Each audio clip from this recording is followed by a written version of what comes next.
je vous souhaite la bienvenue à ce séminaire international consacré à un sujet d'une importance cruciale. Je suis très heureux aujourd'hui de participer à cette journée d'études importante organisée par le Conseil supérieur de l'éducation, la formation et la recherche scientifique qui vise à mettre en valeur les efforts nationaux à travers la création de la Fondation africaine tout au long de la vie qui vient concrétiser une orientation royale formulée par Sa Majesté moyennant sa lettre royale envoyée ou adressée aux participants à la conférence internationale de l'éducation des adultes organisée par l'UNESCO à Marrakech en 2022 qui vise à mettre en valeur les efforts nationaux, d'accompagner les pays africains pour la mise en place d'une politique pour l'apprentissage tout au long de la vie, une politique publique, et de renforcer toutes les structures existantes visant à promouvoir l'apprentissage tout au long de la vie dans son sens global. On est très content en tant qu'UNESCO d'être ici présent aujourd'hui. Dans l'agenda 2030, l'ODD 4 parle, qui est l'ODD par excellence de l'éducation, parle d'une éducation de qualité tout au long de la vie. On ne parle pas seulement de l'éducation en tant qu'école, collège, etc. On parle de l'éducation depuis la première enfance jusqu'à l'âge la plus âgée. Donc c'est très important pour tous les pays et surtout pour notre région et pour le Maroc d'avoir des outils et des normes et une législation qui introduit la question de l'éducation tout au long de la vie pour que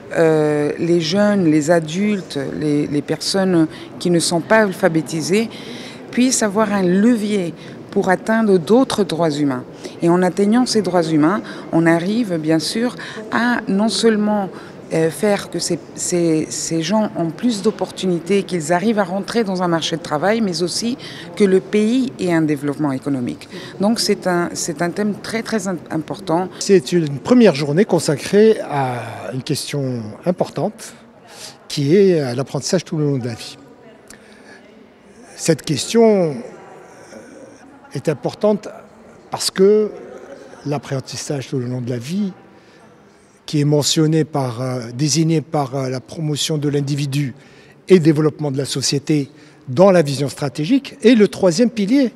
de la vision stratégique. La loi cadre, et dans son préambule, précise bien que l'apprentissage tout le long de la vie est l'objectif ultime de la réforme. Il s'agit en fait de transformer le système d'éducation et de formation actuel pour le rendre donc conforme aux principes de l'apprentissage tout le long de la vie, qui sont en deux mots, la capacité de notre système à tout moment d'offrir la possibilité à une citoyenne ou un citoyen de revenir, faire valider les apprentissages acquis dans un contexte non formel ou informel, c'est-à-dire que dans un contexte en dehors du système formel de l'éducation, en dehors de l'école, en dehors du lycée ou en dehors de l'université. Et pouvoir valider, faire reconnaître ses compétences, et les faire reconnaître à travers la délivrance d'un diplôme qu'on appelle une certification, et qui lui permet deux choses, soit de construire une carrière professionnelle et de s'adapter aux changements continus qui affectent son environnement, économique, social, environnemental, et qui lui permet d'être résilient sur le marché du travail et lui donner une indépendance intellectuelle et matérielle.